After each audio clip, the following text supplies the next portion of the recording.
May 7th, 1945.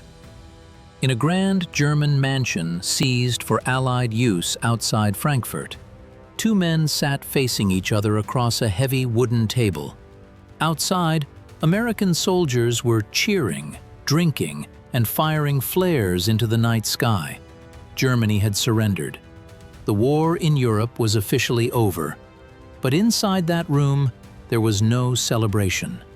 General George S. Patton had come not to toast victory, but to issue a warning that would shatter his relationship with Dwight D. Eisenhower, end his wartime command, and brand him as unstable in the eyes of politicians and the press. Patton didn't bother with small talk. He leaned forward, eyes burning with the same intensity that had driven his tanks across Europe. "We're going to have to fight them eventually," he said. "Let's do it now, while our army is intact and we can win." He wasn't talking about the shattered remains of Hitler's Wehrmacht. He was talking about the Soviet Union, the ally the American public believed had helped save civilization, the country whose leader journalists affectionately called Uncle Joe, Stalin. For a long moment, Eisenhower just looked at him. This was the man who had kept the Allied coalition together through some of the worst moments of the war, who had spent years balancing egos and ideologies in order to defeat Nazi Germany. To Eisenhower, the idea of turning on the Soviet Union the very week Germany surrendered was unthinkable. "George," he finally replied, "you don't understand politics. The war is over. We're going home." Patton studied his commander and felt a chilling realization settle over him. Eisenhower understood the Soviet danger perfectly well. He simply wasn't going to act on it. That silence between them, Eisenhower's refusal to even consider Patton's proposal, became one of the most consequential moments in American military history. Patton believed he had identified the next great threat before anyone in Washington would admit it existed. He believed there was a narrow window, a fleeting moment when the United States could have confronted that threat decisively while the Red Army was exhausted and American power was at its peak. That window, in his view, was closing by the day, and he was watching it close with his hands tied behind his back. Patton had not come to his conclusion lightly. His Third Army had sliced through Germany faster and deeper than any other Allied force. His tanks had thundered into Czechoslovakia. His forward units were within range of Berlin itself. And everywhere his troops advanced, they kept encountering the same terrifying sight: Soviet forces sweeping in from the east, occupying towns and cities with a brutality that stunned even men hardened by years of combat. This was not liberation, it was conquest.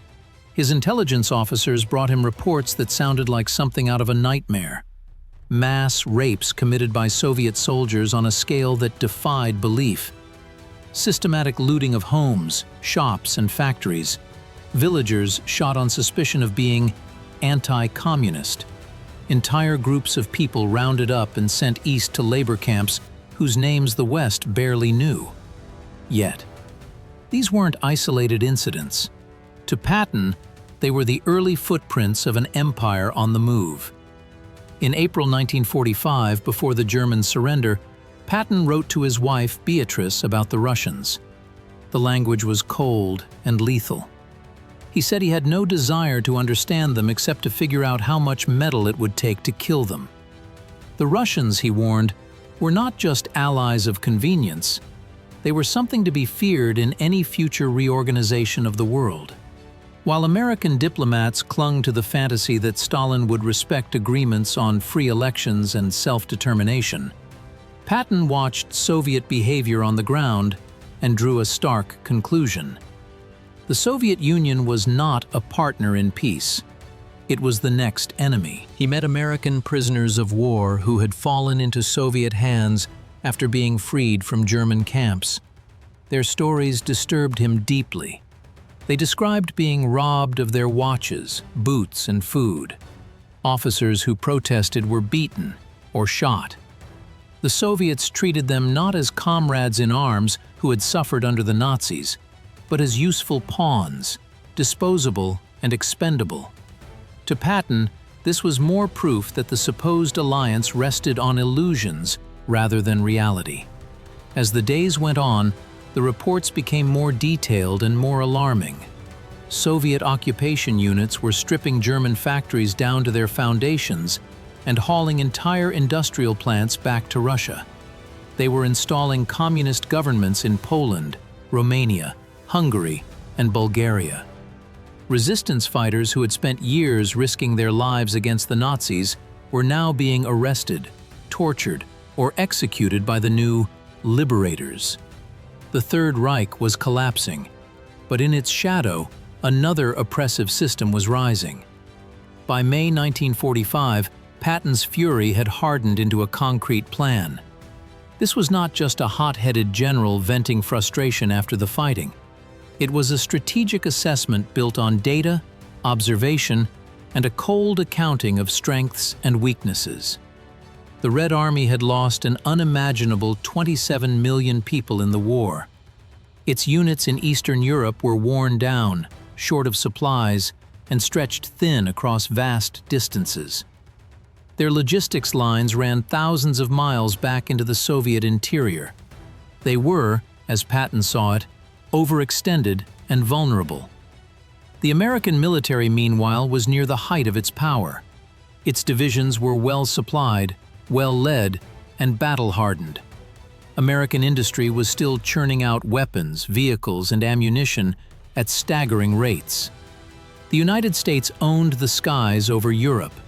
The Soviets had no meaningful strategic bombing capability and minimal defenses against Allied air power. From Patton's perspective, air superiority alone could cripple Soviet supply lines and grind their frontline forces to a standstill. Even Soviet tank strength, which looked formidable on paper, had cracks. Yes, they had produced vast numbers of armored vehicles, but those machines had been driven hard for years, often with minimal maintenance. Many were in poor mechanical shape. American Sherman tanks, though sometimes outgunned, were reliable, plentiful, and supported by a logistical system unlike anything the Soviets could match.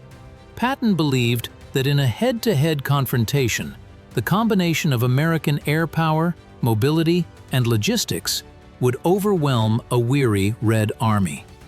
Yet there was one factor he saw as even more critical than guns, tanks, or planes: morale. Soviet soldiers had been told they were fighting to defend their homeland against a monstrous invader. That mission had a clear emotional logic. But occupying Eastern Europe indefinitely? Forcing new populations into submission? That was a different story. Patton believed many Soviet troops had no stomach for this role.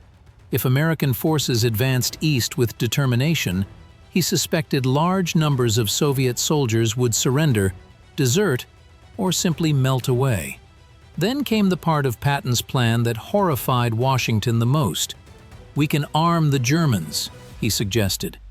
There were hundreds of thousands of German soldiers, battle-tested men who despised the Soviets far more than they ever hated Americans. Why not put that hatred to use? Patton argued that re-equipping select German units and using them alongside American and British forces would dramatically increase Allied strength. "I'd rather have a German division in front of me than a Soviet one beside me," he wrote. In the United States Capitol, this line of thinking was unthinkable. The nation had just sacrificed countless lives to defeat Nazi Germany. The idea of turning around and arming Germans, even under Allied control, sounded like insanity. Once Patton's private comments about preferring German divisions leaked, they were seized upon as proof that he was reckless, unstable, even sympathetic to the very enemy they had just crushed. The nuance of his argument, that strategic necessity sometimes means partnering with yesterday's enemy against tomorrow's, was lost.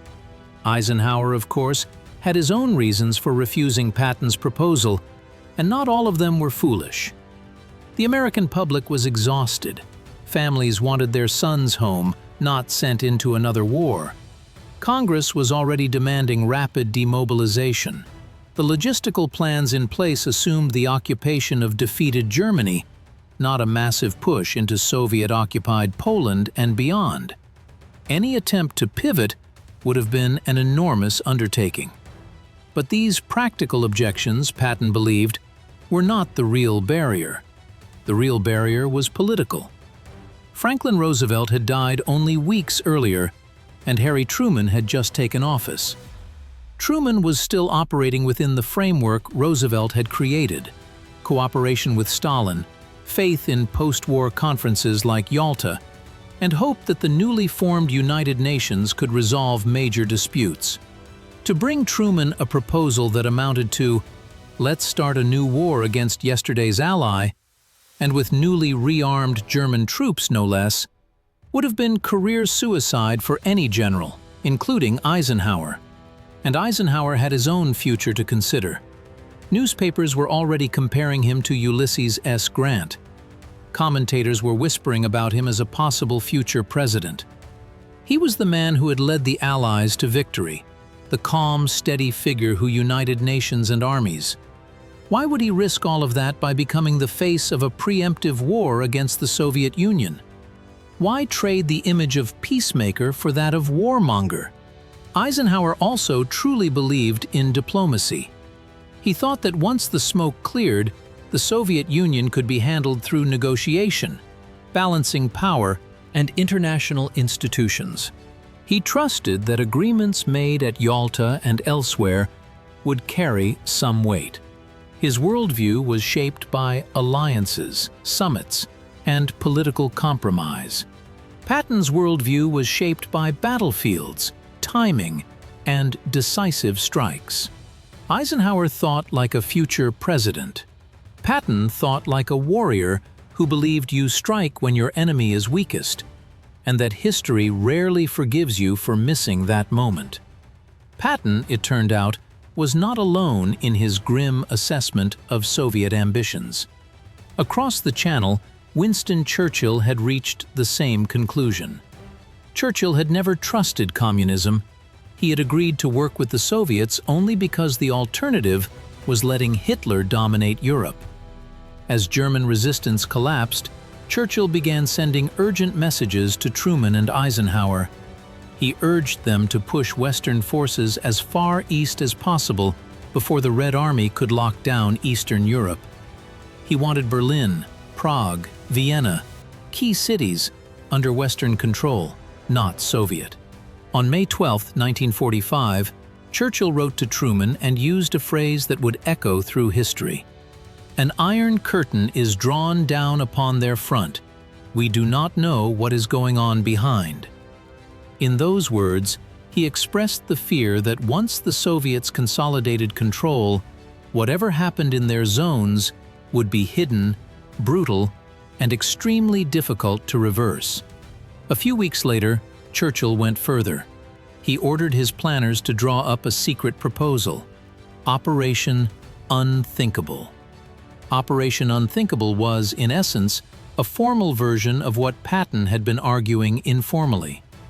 The plan envisioned a sudden Allied offensive aimed at driving Soviet forces out of Poland and Eastern Europe, using American, British, and rearmed German troops. The British Chiefs of Staff reviewed the plan and concluded it could work, if it was launched immediately and with full commitment. It would be costly, risky, and politically explosive. But militarily, they judged it feasible. Churchill sent the plan to Truman. Truman barely entertained it. He was appalled by the idea of attacking the Soviet Union, and even more disturbed by the suggestion of fighting side by side with German soldiers mere weeks after defeating them. Operation Unthinkable was quietly shelved. When Patton heard that Churchill had proposed essentially the same approach he had privately pushed, he felt a bitter sense of vindication. At least one man in power, he thought, understood the true nature of the emerging threat. If Churchill's assessment was prophetic, The Western press's treatment of Patton was anything but. During the war, journalists had loved him. His aggressive style, colorful language, and battlefield success made him a media star. But in the spring and summer of 1945, the tone shifted sharply. Once his anti-Soviet remarks and his ideas about arming Germans became public, reporters treated him very differently. Columnists framed him as a dangerous figure who couldn't adapt to peace. One prominent journalist wrote that Patton's statements raised serious questions about his judgment. Editorials argued that at a time when the world desperately craved peace, Patton seemed intent on starting a new conflict. Magazines speculated about his mental stability, wondering if his wartime aggressiveness had crossed the line into irrationality. None of these outlets dug deeply into the evidence he was gathering about Soviet behavior in Eastern Europe. None gave serious attention to the atrocities his intelligence units were documenting. The narrative was simpler and more convenient. Patton was a brilliant wartime commander who didn't know when to stand down. By late summer, the pressure on Eisenhower to deal with Patton was intense. Washington officials and European Allied authorities were complaining. Patton's outspokenness about the Soviets was becoming a political liability. Eisenhower needed a reason, a pretext, to remove him without admitting that the real issue was his criticism of Soviet intentions and Allied policy. That pretext came from denazification. At a press conference, Patton made remarks that were instantly explosive. He said that forcing all former Nazi Party members out of administrative positions was foolish. Many of them, he argued, had joined the party not out of fanaticism, but as a practical step to keep their jobs or avoid trouble. He compared the situation to a fight between Democrats and Republicans, a political contest rather than a moral absolute. Taken in context, he was trying to argue for pragmatic governance in a shattered country. Taken out of context, it sounded like he was minimizing the horror of Nazism. The reaction was ferocious. Headlines blared that Patton was equating Nazis with ordinary political parties. Critics accused him of excusing or downplaying Nazi crimes. This time, Eisenhower moved quickly. On September 28, 1945, he relieved Patton of command of the Third Army. Officially, the reason was his attitude toward denazification. Unofficially, everyone understood the truth. Patton had become too loud, too aggressive, and too blunt about the Soviets for the political leaders trying to preserve an illusion of post-war harmony. Removed from the front lines, Patton spent his last months not relaxing, but writing. He poured his observations, fears, and predictions onto paper, sending letters and reports to Washington that read like warnings from someone staring into the future. He urged American leaders not to be fooled by their own desire for peace. The only language the Soviets respected, he insisted, was strength. Show weakness, and they would exploit it ruthlessly. Present a united, heavily armed front, and they might think twice. In early December 1945, Patton met with Undersecretary of War Robert Patterson. Once again, he laid out his grim vision. The Soviets, he argued, had no intention of withdrawing from Eastern Europe. Their occupation would become permanent. Communist ideology would spread into Western Europe if not checked. Sooner or later, the United States would have to confront them militarily. "We're going to fight them eventually," he said. "In 5 years or 10 years or 20 years, we'll wish we had done it in 1945 when we had the chance." Patterson listened, but he knew as Patton spoke that there was no appetite in Washington for such a confrontation. The public wanted peace. Politicians wanted stability. Patton's warnings were not just unwelcome, they were politically impossible. 3 days later, on December 9, 1945, Patton's staff car was involved in a collision near Mannheim. A truck struck the vehicle. Patton was thrown forward and suffered a devastating neck injury. He was paralyzed from the neck down. On December 21st, 12 days after the accident, he died in a military hospital at the age of 60. The timing, so close to his final warnings about the Soviet Union, immediately sparked whispers and conspiracy theories. Some insisted that the crash must have been arranged to silence him. The truck driver's story sounded suspicious to those who already believed powerful forces wanted Patton gone. But no solid evidence of assassination ever emerged. Most historians consider it a tragic accident that conveniently removed a man whose voice had become too dangerous for those in power.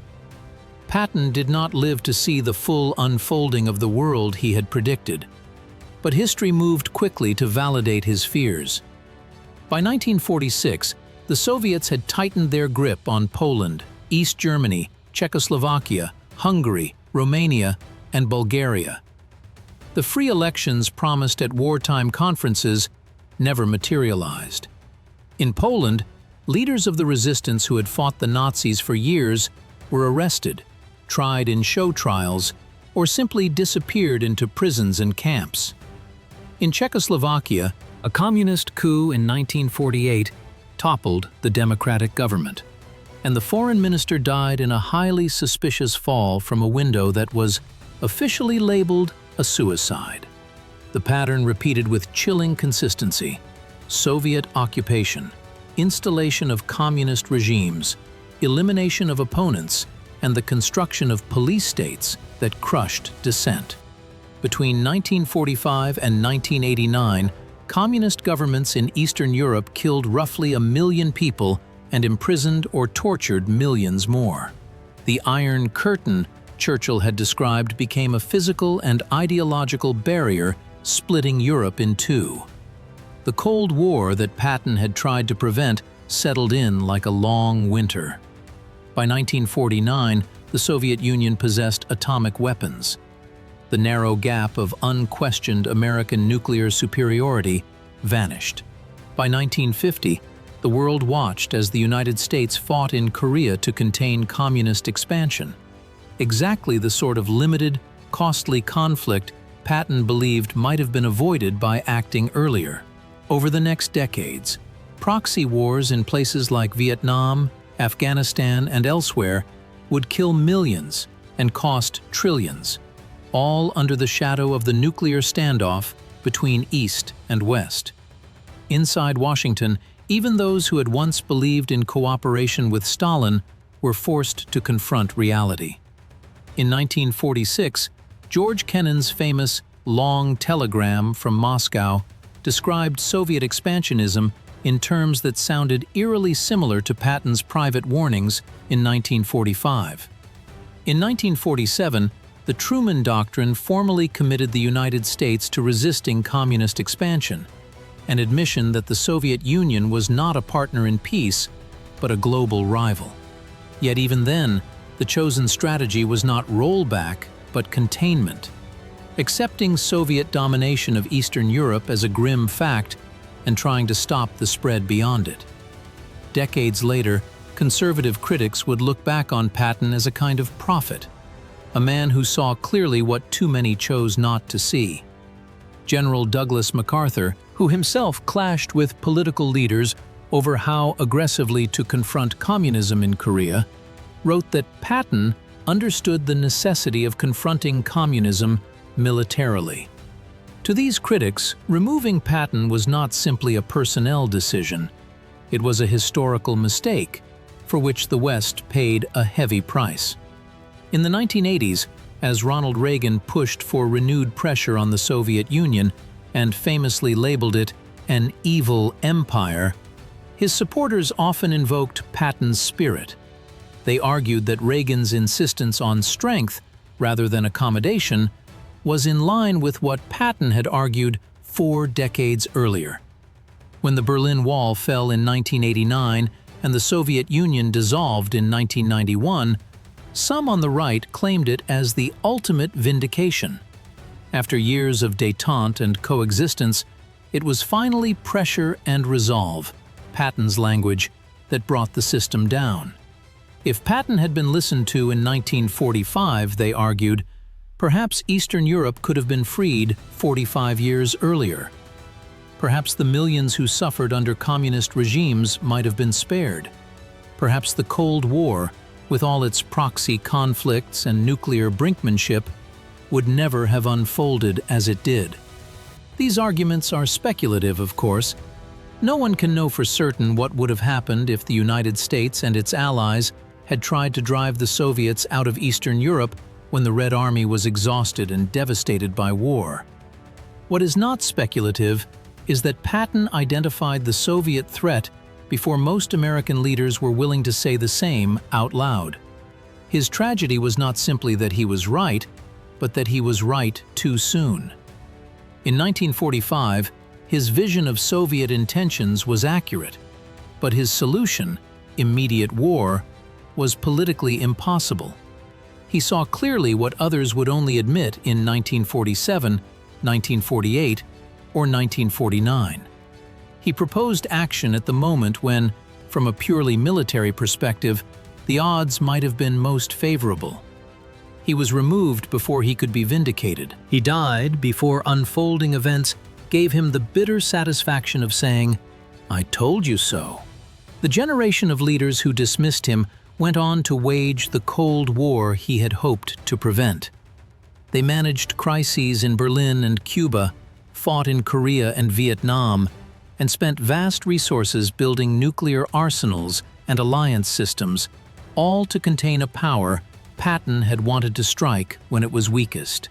Whether they made the right choice is a question each person must answer for themselves. Was the risk of immediate war with the Soviet Union in 1945 too great, even if it could have prevented decades of tension? Or was the refusal to act a failure to seize a fleeting strategic opportunity? Patton's story echoes forward because it raises questions that never fully go away. When should a rising threat be confronted? Early, when it is vulnerable, or later, when it is stronger but diplomacy has been tried and exhausted? How much should political leaders listen to generals who see danger looming on the horizon? When does a warning become inconvenient enough that the messenger must be silenced? These questions appeared in 1945 with Patton's confrontation with Eisenhower and reappeared after September 11th, when debates raged over whether to strike preemptively against terrorist networks and hostile regimes or rely on a more measured diplomatic approach. They surface again with emerging powers, with new forms of warfare, with every looming danger that tempts governments to choose comfort today over security tomorrow.